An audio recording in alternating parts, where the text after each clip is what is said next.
नमस्कार कर रहे हैं। मैं उपेंद्र कश्यप फोर्थ व्यूज में आप दर्शकों का स्वागत करता हूं। आज थोड़ा चुनावी चकल्लस का मूड है, लेकिन अपनी बात शुरू करने से पहले मैं आपको फोर्थ व्यूज की तरफ से यह स्पष्ट कर दूं कि मेरी पृष्ठभूमि में जो तस्वीर चल रही है और जो मैं बोल रहा हूं, दोनों को जोड़कर एक साथ न देखें। पृष्ठभूमि में चल रही तस्वीरें पंचायत चुनाव से संबंधित हैं और एक प्रतीक के रूप में हैं, न कि जो बात मैं कह रहा हूं उससे इन तस्वीरों में दिख रहे चेहरों से कोई वास्ता है। अब हम अपनी बात पर आते हैं। हाथी घोड़ा पाल की, जय कन्हैया लाल की। जी, पंचायत चुनाव में 5वें चरण तक का नामांकन हो चला है। अब 6ठे चरण का नामांकन की प्रक्रिया शुरू होनी है। राज्य निर्वाचन आयोग ने जिला परिषद मुखिया, सरपंच, पंचायत समिति सदस्य, पंच और वार्ड के लिए खर्च करने की जो राशि तय कर रखी है, आप दर्शक अगर पंचायत चुनाव के नामांकन को देख रहे हैं, देखे हैं और नहीं देखे हैं तो ज़रूर देखिए और खुद से यह प्रश्न करिए कि राज्य निर्वाचन आयोग ने जितनी राशि तय की है, क्या उतने में नामांकन भी संभव है? लोग नामांकन संभव कर पा रहे हैं? लोग उतनी खर्च में नामांकन भी नहीं कर पा रहे हैं। आज चुनाव इतना महंगा हो गया है। चुनाव लड़ना आज गुड्डे गुड्डी का खेल नहीं रहा। चुनाव लड़ने में जो राशि खर्च हो रही है वह मेरे और आपसे ही खर्च करने वाले वसूलते हैं।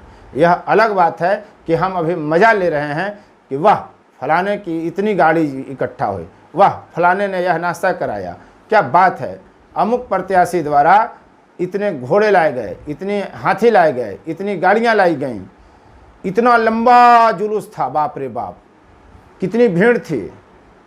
तो क्या आपको लगता है कि जो इन चीज़ों पर नामांकन में ही जो खर्च हुआ या जहां चुनाव के रिजल्ट आ भी चुके हैं, क्या वहां के लोग, वहाँ के जनप्रतिनिधि जीतने वाले या हारने वाले उतना ही खर्च किए हैं जितने की लिमिट है, जितने की सीमा है? नहीं। तो यह खर्च प्रत्याशी कहाँ से करता है? स्वाभाविक सी बात है कि इसमें खर्च होने वाली राशि में अधिकतर हिस्सा ब्लैक मनी होता है। वह ब्लैक मनी पैदा कहाँ से होता है, वह उसके पास कहाँ से आता है?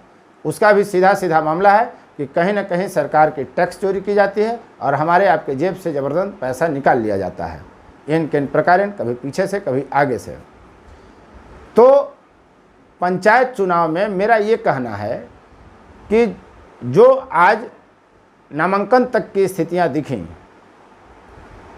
आप यकीन जानिए जो लोग जीत गए या जो लोग चुनाव मैदान में हैं या जो लोग चुनाव मैदान में जाने वाले हैं, अभी नवंबर तक चुनाव चलना है, वे यूं ही राशि खर्च नहीं करते।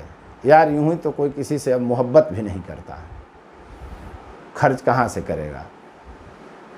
अब तो जो फेसबुक पर और व्हाट्सएप पर जो किसी पोस्ट पर प्रतिक्रियाएं होती हैं वह तक ईमानदार नहीं होती, वह भी निस्वार्थ नहीं होते।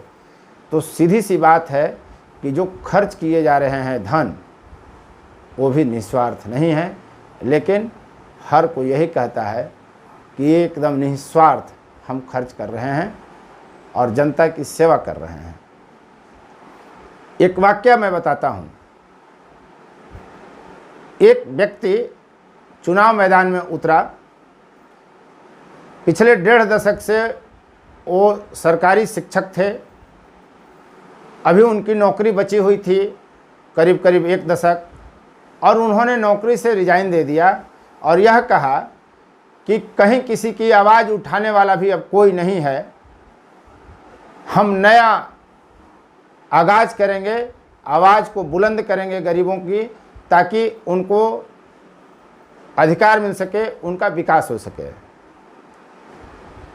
मैं तमाम दर्शकों से, जो मेरा यह वीडियो देख रहे हैं, जो फोर्थ व्यूज के दर्शक हैं, आप दिल से यह सवाल ज़रूर पूछिएगा कि कोई व्यक्ति 30 लाख 40 लाख रुपए और कमा सकता था, सरकारी नौकरी से 50 लाख रुपए कमा सकता था, उसे उसने लात मार दी और 10 लाख 20 लाख 30 लाख रुपए खर्च करके जो चुनाव लड़ रहा है ग्रामीण ग्राम पंचायत के किसी पद के लिए, तो क्या वह आपका विकास करेगा? क्या वह आपके विकास के लिए आया है? क्या वैसे लोगों की नीति आपके साथ खड़े होने की है? 1978 के बाद बिहार में 2001 में चुनाव की प्रक्रिया शुरू हुई थी ग्राम पंचायत की। 1978 में मुखिया रहे महेंद्र शर्मा से हमारी बातचीत हुई फोर्थ व्यूज की, तो उन्होंने कहा कि तब का मुखिया भीख मांग कर भी जनता की सेवा करता था।